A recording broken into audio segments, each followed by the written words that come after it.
আসসালামু আলাইকুম ভিউয়ার্স, আবারও ফিরে এলাম আপনাদের মাঝে নতুন পর্ব নিয়ে। আজকের নতুন পর্বটি হলো এতিম অনাথ মুহাম্মদ সাল্লাল্লাহু আলাইহি সাল্লাম মাতা ও দাদার স্নেহ থেকে কিভাবে বঞ্চিত হয়েছিল। আজকে এই ঘটনাটি আপনাদের মাঝে পড়ে শোনাতে চলেছি। চলুন শুরু করা যাক।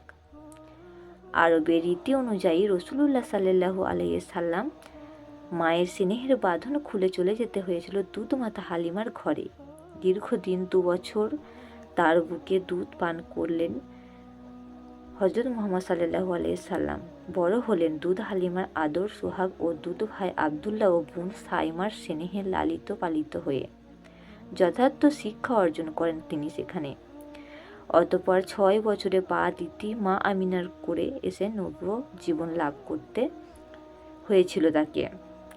একদিন মা আমিনা তাকে নিয়ে মদিনায় বেড়াতে যেতে মনস্থ করে। আমিনার বংশের অনেকই আত্মীয়তা সূত্রে মদিনার সাথে জড়িত।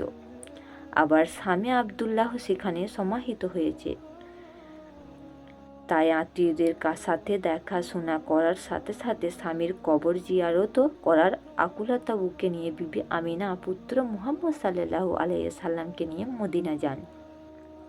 সেখানে গিয়ে মাতুল গোষ্ঠীর বনি নাজারে বেশ কিছুদিন অবস্থান করার পর বালক মুহাম্মদ সাল্লাল্লাহু আলাইহি সাল্লাম ও দাসী উম্মে আইমানকে নিয়ে মক্কার দিকে রওনা দিলেন। কিন্তু রাব্বুল ইজ্জত আল্লাহর ইচ্ছা কি মানুষ বুঝতে পারে না।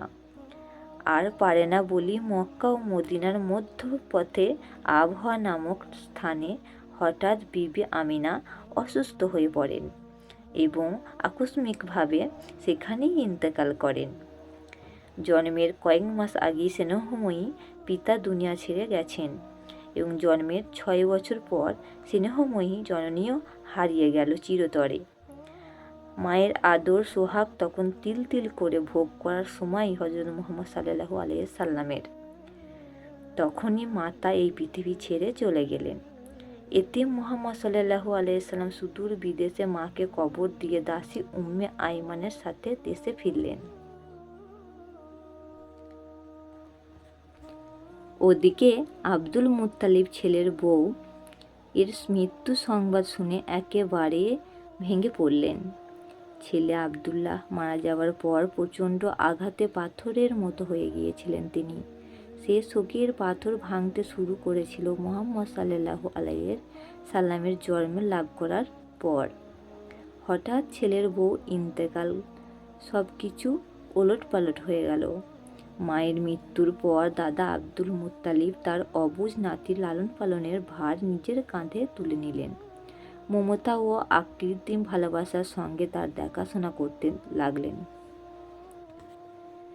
এভাবেই মুহাম্মদ সাল্লাল্লাহু আলাইহি সাল্লামের বাল্য জীবন দাদার আদর সোহাগ ও স্নেহ এবং চাচা ও অন্যান্য মানুষের ভালোবাসায় আপ্লুত হয়ে বেড়ে উঠতে লাগলো। নাতির প্রতি আব্দুল মুত্তালিবের স্নেহ কত গভীর ছিল আমরা তা উপলব্ধি করতে পারি একটি ঘটনা থেকে। পবিত্র কাবার তত্ত্বাবধায়ক আব্দুল মুত্তালিবকে মক্কার লোকেরা এত বেশি সম্মান করত যে কাব্বার ঘরে কার্পেট বিছানো অবস্থায় তিনি প্রধান আসন্ন গ্রহণকারী হতেন। একদিনের ঘটনা, একদিন উপস্থিত জনতা তাদের প্রিয় নেতা আব্দুল মুত্তালিবের অপেক্ষায় বসে আছেন। এমন সময় বালক মুহাম্মদ সাল্লাল্লাহু আলাইহি সাল্লাম কোথা হতে হঠাৎ এসে বিছানো কার্পেটের ঠিক মাঝখানে দাদার বিছানার উপর বসে পড়লেন। এ ঘটনার ফলে জনগণ বিক্ষিপ্ত হয়ে পড়লে উপস্থিত চাচাদের একজন তাকে কোলে করে বিছানা থেকে উঠিয়ে নিলেন। ঠিক এ সময় আব্দুল মুত্তালিব এসে উপস্থিত হলেন।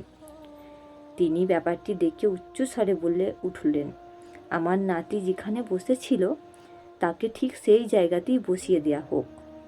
তিনি আরও বললেন, সেই তো আমার বৃদ্ধকালের আনন্দ। তার এ বিশাল স্পর্ধা জেগে উঠেছে তার নিয়তির পূর্ব লক্ষণ থেকে, কারণ সে নিশ্চয়ই একদিন উচ্চ পদমর্যাদার অধিকারী হবে, যে পদমর্যাদা কোনো আরবের কপালে এ যাবৎ জোটেনি। কথা বলে তাকে নিজের কোলে নিয়ে নিজের পাশে বসালেন এবং পরম স্নেহ তার মাথায় পিঠে হাত বুলিয়ে সোহাগ করতে লাগলেন। সোহাগের অতি সহ্যে বালক মুহাম্মদ সাল্লাল্লাহু আলাইহি সাল্লাম বাক্যহারা হয়ে পড়লেন। কিন্তু এ স্নেহ সোহাগ, এ অনাবিল শান্তি বালক মুহাম্মদের বেশি দিন স্থায়ী হলো না। যখন তার 8 বছর বয়স 2 মাস 10 দিন, তখন দাদা আব্দুল মুত্তালিবও অস্থায়ী আবাস ছেড়ে চলে গেলেন। দুনিয়ার বুকে তখন মুহাম্মদ সাল্লাল্লাহু আলাইহি সাল্লাম একেবারে নিঃস্ব, একেবারে একা হয়ে গেলেন। বালক মুহাম্মদ সাল্লাল্লাহু আলাইহি সাল্লাম এক এক করে বাবা, মা, দাদা সব হারালেন। চাচা আবু তালেব ছাড়া তার পাশে দাঁড়াবার জন্য আর কেউই রইল না। দাদা আব্দুল মুত্তালিব নাতিকে কোলে তুলে দিয়ে গেলেন আবু তালেবের হাতে। তখন তিনি পিতার অন্তিম আদেশ মাথা পেতে নিলেন।